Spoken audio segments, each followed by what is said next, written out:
Te damos la bienvenida a la Comedia de la Vida, un espacio para compartir historias que nos conducen a nuestro mundo interior con la finalidad de encontrar los tesoros ocultos que nos habitan.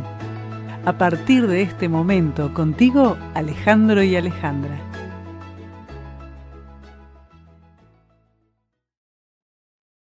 Equivócate. Camina en la dirección incorrecta. No esquives las piedras, no saltes los charcos. Ensúciate. Es mejor ir por la vida con moretones de valentía que con lágrimas de cobardía.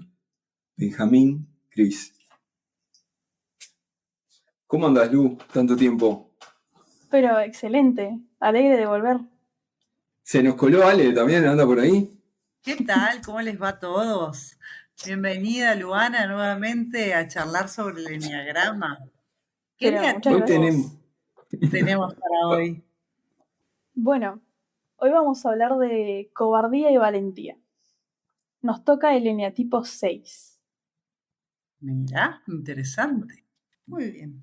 Cuando nosotros estuvimos en el capítulo anterior hablando del enneagrama en términos generales, hablamos de que todos los eneatipos tenían una pasión. Cuando nosotros hablamos del eneatipo 6, ¿a cuál pasión nos estaríamos refiriendo? Bueno, al eneatipo 6 se le asocia la cobardía. De todas las pasiones, bueno, es una de las únicas dos que no está dentro de los pecados capitales, dato curioso. Y bueno, es de las pocas que es bastante literal. La cobardía del eneatipo 6 se trata más que nada de no salirse de la zona de confort y de, bueno, mantenerse siempre donde sabe que hace las cosas bien, sobre todo. Esto consulta. Yo tenía el eneatipo 6 como. Yo sé que vos odias las simplificaciones, entonces por eso las traigo. De como el leal o el escéptico, ¿no? Porque vive dudando. ¿Tiene algo que ver eso con la cobardía que mencionás? Bueno, una persona escéptica es una persona que, bueno, que no se cree nada, que no confía en absolutamente nada y que es muy pragmática. Sí, se puede decir que los eneatipos 6 tienen esas características. El tema con que sean escépticos y que sean así como dubitativos es que realmente los eneatipos 6 necesitan que todo esté seguro. Realmente requieren para su psique que todo lo tengan bajo control. Son eneatipos controladores. ¿Qué pasa? No a todos los eneatipos 6 se les nota esto. Esto ya lo vamos a ver más adelante. Pero en su mayoría son así. Cuando tú decís que no a todos se les nota esto, estaría significando que la cobardía es una vivencia interna que están constantemente tratando de solapar con otras actitudes, por ejemplo, la valentía. Más o menos. A veces se puede ver como una especie de valentía, entendiendo como valentía el enfrentarse a los miedos, ¿no?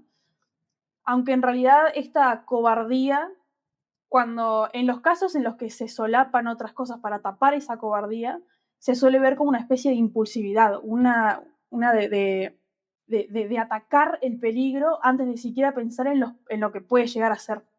¿No? Se puede ver como un exceso de seguridad también.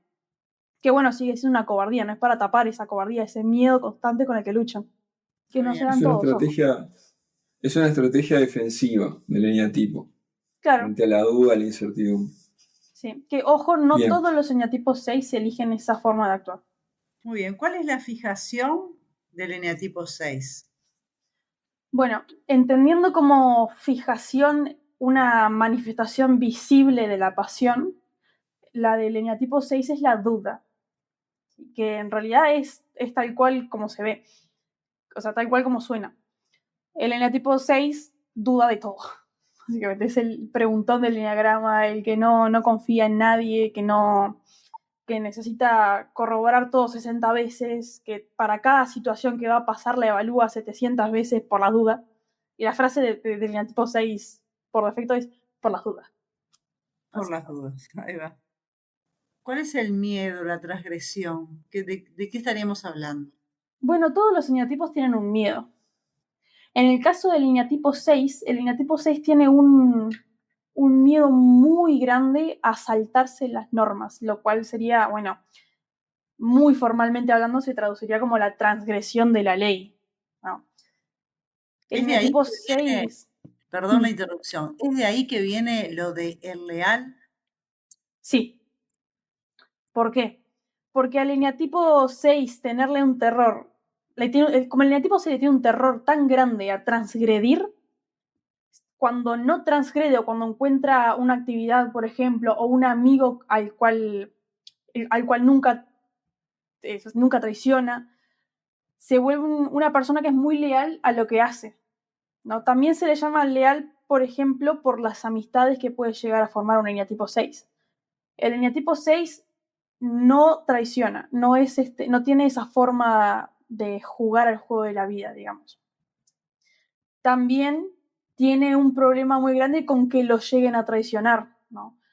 Donde el eneatipo 6 es muy difícil de hacer que se sienta cómodo en algún lugar, que se sienta tranquilo. Pero cuando el eneatipo 6 encuentra tranquilidad, se vuelve extremadamente leal a la situación. Que esa situación puede ser, por ejemplo, un amigo, una pareja, un trabajo, una casa, una actividad, por ejemplo, también. También hablamos en el capítulo anterior de que los eneatipos se centran y se descentran. ¿Qué pasa cuando se centran y qué pasa cuando se descentran? ¿Y de qué manera lo hacen? ¿Podrías decirnos Uh-huh. Bueno, el eneatipo 6 se centra al eneatipo 9 y se descentra al eneatipo 3. Cuando hablamos de centre y descentre, recordemos que estamos hablando de cómo el eneatipo actúa cuando está más sano y cómo el eneatipo actúa cuando está menos sano. Después tenemos el piloto automático, entre comillas, que es cuando está como en un punto intermedio, donde no hay gasto de energía. No es como la forma que tiene el eneatipo de estar en automático, en el día a día. Cuando el eneatipo se centra, se va hacia el eneatipo 9. ¿Qué quiere decir esto? Que adquiere ciertas características del eneatipo 9. ¿Qué pasa? El eneatipo 9 es un eneatipo tranquilo, que no se complica, que evita a toda costa preocuparse, entrar en conflicto. Y el eneatipo 6 es un conflictivo casi que por deporte, no conflictivo en el sentido de pelear, sino en el sentido de que en su cabeza siempre hay un conflicto interno, porque siempre está peleando con la realidad. Entonces, al eneatipo 6 centrarse, se vuelve tranquilo, se vuelve más pasivo, ya no sobrereacciona a todo lo que tiene enfrente, ya no vive con miedo, vive tranquilo, adquiere la paz del eneatipo 9.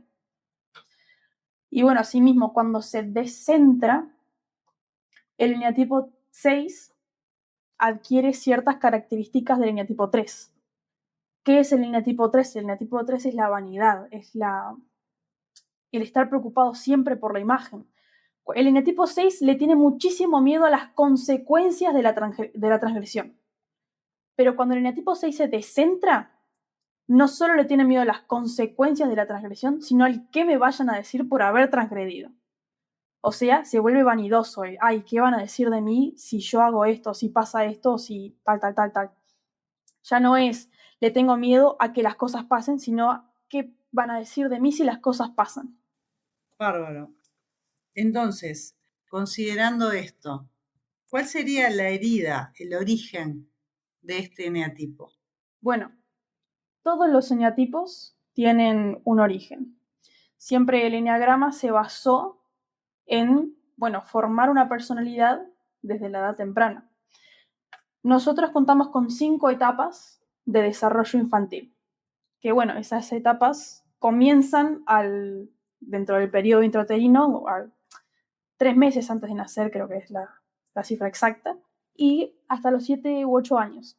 A los 7 u 8 años se considera que el eneatipo de la persona queda definido, que ya queda marcado. Ya de ahí no cambia. ¿Qué pasa con el eneatipo 6? Bueno, el eneatipo 6 se forma en la 4ª etapa de desarrollo sexual según Sigmund Freud.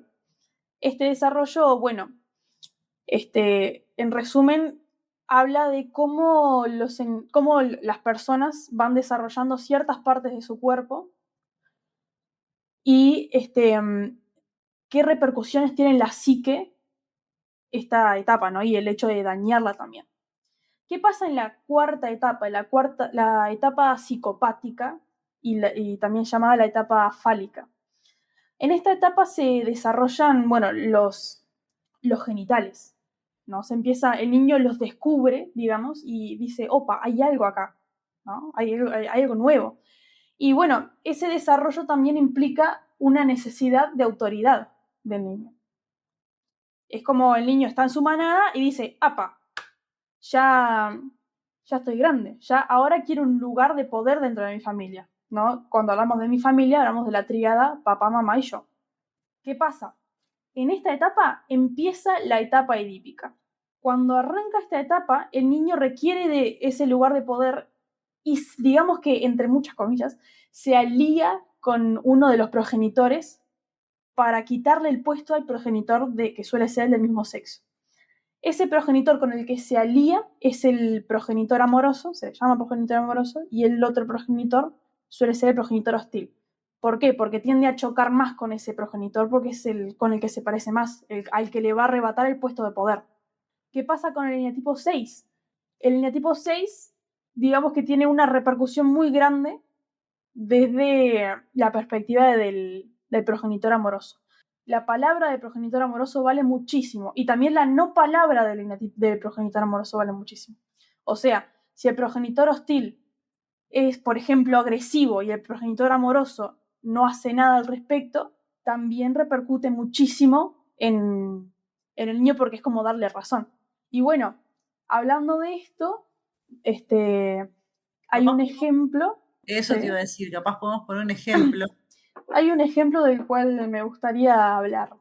¿Quién sería este ejemplo? Bueno, este chico nació en la época del romanticismo, 1770, diciembre de 1970, con 1700. 1800. 1770. 1770. Disculpa.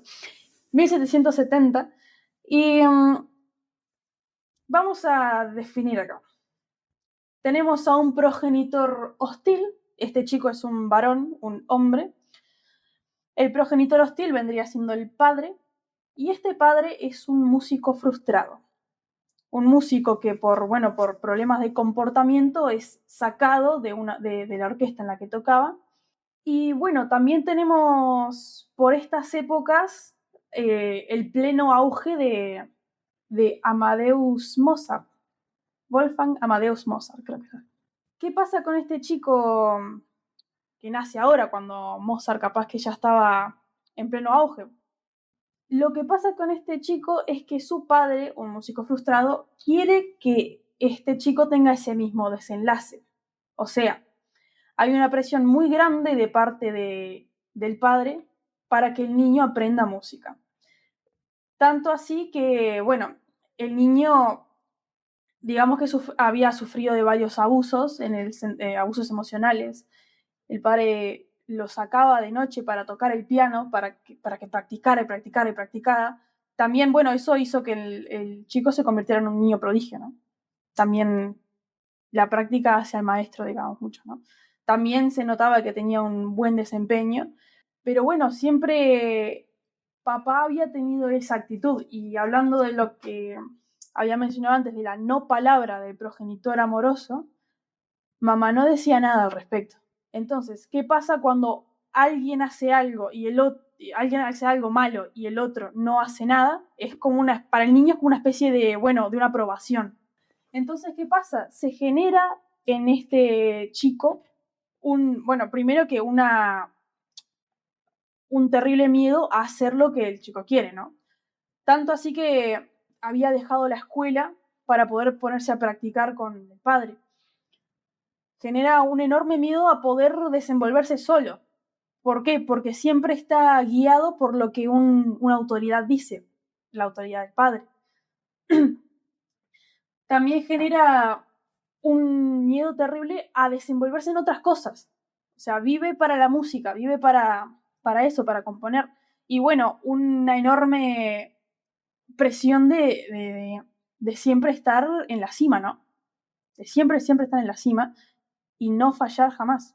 Estaremos hablando ahora de Ludwig van Beethoven, un músico que bueno, a mí me gusta llamar como el verdadero Salieri de Mozart, ¿no? Que siempre estuvo viviendo a la sombra de este músico por parte del padre, ¿no? Porque en el mundo fue extremadamente reconocido y llegó extremadamente lejos, pero siempre fue conocido por tener un carácter complejo.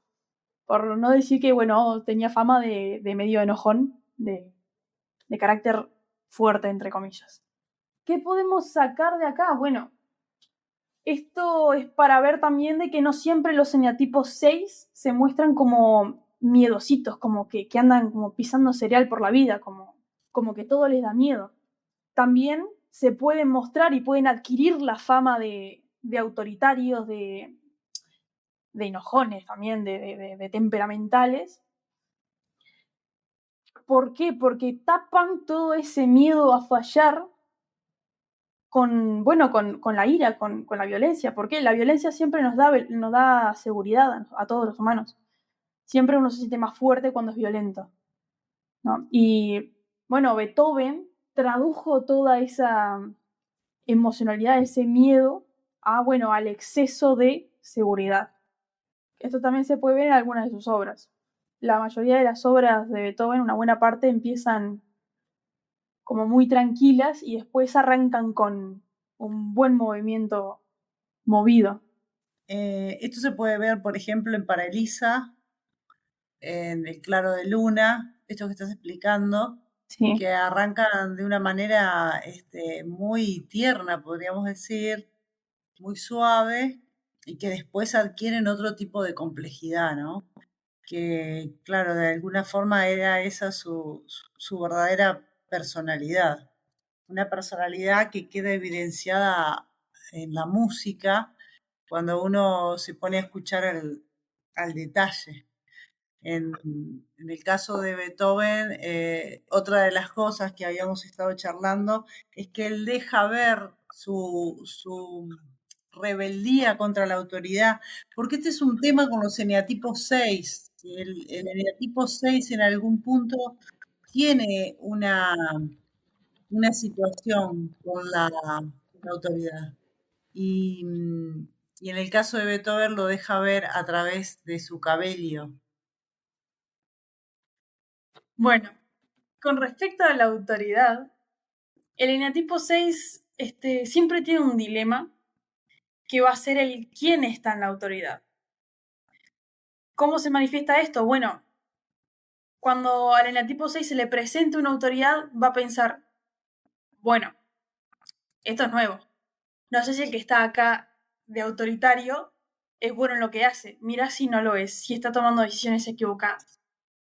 Pero ¿qué pasa? Tampoco se va a poder poner él en lugar de la autoridad. ¿Por qué? Porque estar dentro de la autoridad implica un conflicto muy grande dentro de sí.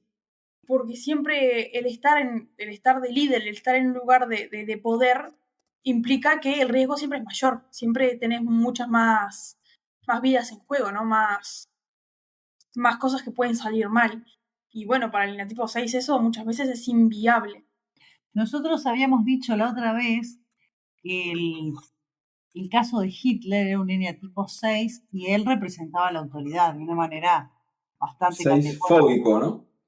Contrafóbico. ¿Qué podemos decir en este caso con respecto del eneatipo 6 y la autoridad? Bueno, en este caso tenemos un eneatipo 6 que ante la duda todo, ¿no? Nosotros siempre manejamos estos dos perfiles de eneatipo 6. El eneatipo 6 fóbico, el eneatipo 6 contrafóbico, y tenemos a otro eneatipo 6 que es como una especie de mezcla entre estos dos, que hay detonantes que lo vuelven contrafóbico y detonantes que lo vuelven fóbico. ¿Cuándo un eneatipo 6 es fóbico? Un eneatipo 6 es fóbico cuando se comporta ante el peligro con miedo, ¿no? Con un miedo visible, un no me tiro al agua. No, imagínense que tenemos un perro delante, un eneatipo 6, un perro rabioso, ¿no? En un callejón que solo tiene una salida. Un eneatipo 6 fóbico saldría corriendo. Y un eneatipo 6 contrafóbico iría a darse de bomba contra el perro. Es como, son formas diferentes de reaccionar ante el peligro, ¿no? Y en el caso de Hitler y de Beethoven también, que los dos son eneatipos 6 contrafóbicos, reaccionan ante el peligro con una sobrereacción. ¿Sí? Bueno, Hitler también tuvo una infancia muy, muy parecida a la de Beethoven en el caso del padre, por ejemplo. El padre de Hitler quería que fuera empresario, ¿no? Músico, creo que también está No, en el no, tema no. de las artes. Hitler quería ser artista, pero no fue posible porque, bueno, el padre no quería que fuera artista, quería que fuera otra cosa, que está por el ¿Qué tema de la pintor plata. nos perdimos, no? ¿Qué pintor nos perdimos? Hitler amaba el arte al óleo, le gustaba mucho pintar al óleo. Y de hecho, cuando logró salirse de su familia, quiso entrar a una academia de arte, pero no pudo, lo rechazaron. ¿Qué pasó después? Que estoy casi segura de que la mandó quemar. O una cosa de esas, destruida quedó. No. Pero bueno, por la parte de la autoridad tenemos a un control extremo, ¿no? Un control que es realmente extremo por parte de su personalidad. ¿No? Tampoco hay que demonizar a los eneatipos 6 teniendo de ejemplo a dos personajes que tienen un temperamento complicado, ¿no? Tenemos a Eso, otro. ¿Eh? eso te iba a preguntar, Lu, pues justo pusimos ejemplos fuertes. Estoy pensando en un entorno laboral o deportivo, en una gestión de equipos. ¿Qué recomendaciones o alertas debo tener cuando tengo un eneatipo 6, ya sea en un rol de líder o en un rol de parte del equipo? Bueno, el eneatipo 6 es un excelente cumplidor de tareas. O sea, cuando al eneatipo 6 se dan instrucciones, las cumple a rajatabla. También tenemos un eneatipo que es muy, muy fiel a la hora de cumplir, ¿no? Tenemos un eneatipo que nunca se sale de la norma, que se puede confiar mucho en un eneatipo 6, que también es extremadamente organizado, que, bueno, es un excelente consejero, porque ¿qué pasa? Siempre a la hora de tomar una decisión difícil se necesita evaluar los posibles escenarios caóticos, ¿no? Y el eneatipo 6 es experto en encontrarle el pelo al huevo, ¿no? Experto. Y, y bueno, hablando un poquito de no dejar al eneatipo 6 tan mal parado con personalidades tan caóticas, también hay otras versiones del eneatipo 6 fóbicas, que son de hecho las que más abundan o las que más fácil son de distinguir, que son las fóbicas, que por ejemplo un eneatipo 6 fóbico muy conocido es Melman de Madagascar, la jirafa, para los que no lo conocen por el nombre. Que bueno, es un personaje que siempre está miedoso, siempre está tembleque, creo que es hipocondríaco, una cosa de esa, que siempre piensa que está enfermo, cosas así. No, evidentemente que es un ejemplo muy exagerado en eneatipo 6, ¿no? Pero también, por ejemplo, eneatipos más conocidos, Julia Roberts es un eneatipo 6, Edward Norton es un eneatipo 6, esos dos actores son muy conocidos, Tom Hanks es un eneatipo 6, no hay personalidades tan Extremas. movedoras, tan extremas. También, por ejemplo, para los adolescentes y algunos niños que hayan llegado a ver este programa, Sportacus de Lazy Town es un eneatipo 6 también, un eneatipo 6 que es un excelente ejemplo. También los que hayan visto la película de La Milla Verde o Milagros Inesperados, el protagonista es un eneatipo 6. Bueno, un eneatipo 6, cuando hablamos de que estaban los contrafóbicos y los fóbicos y los que estaban en un punto intermedio. En ese punto intermedio, los que hayan visto The Walking Dead, Rick Grimes es un eneatipo 6 fóbico contrafóbico, que en realidad tiene otro nombre. Ahí está, la demostración de que un eneatipo 6 sí que puede ser un líder, ¿no? Tiene todas las capacidades de ser un líder justo.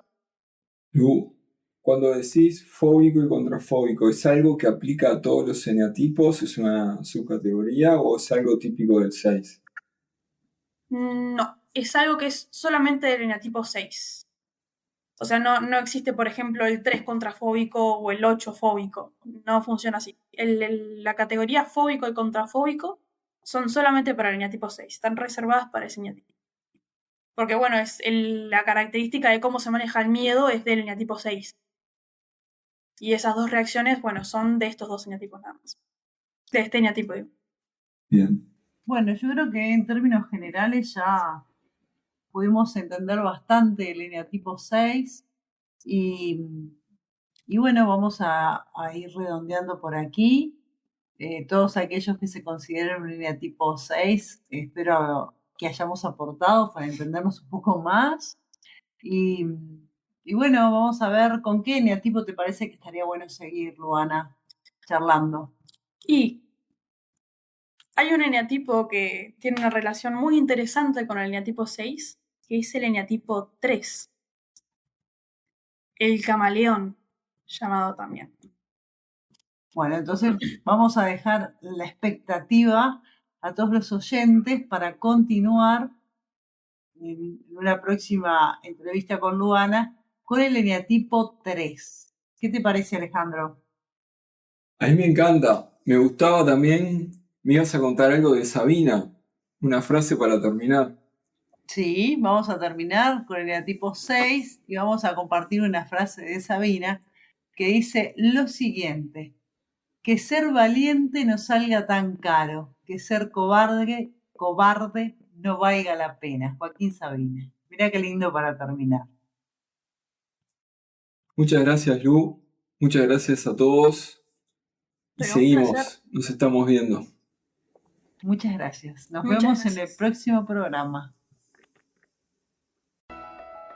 Gracias por acompañarnos hasta acá. Te esperamos en el próximo capítulo.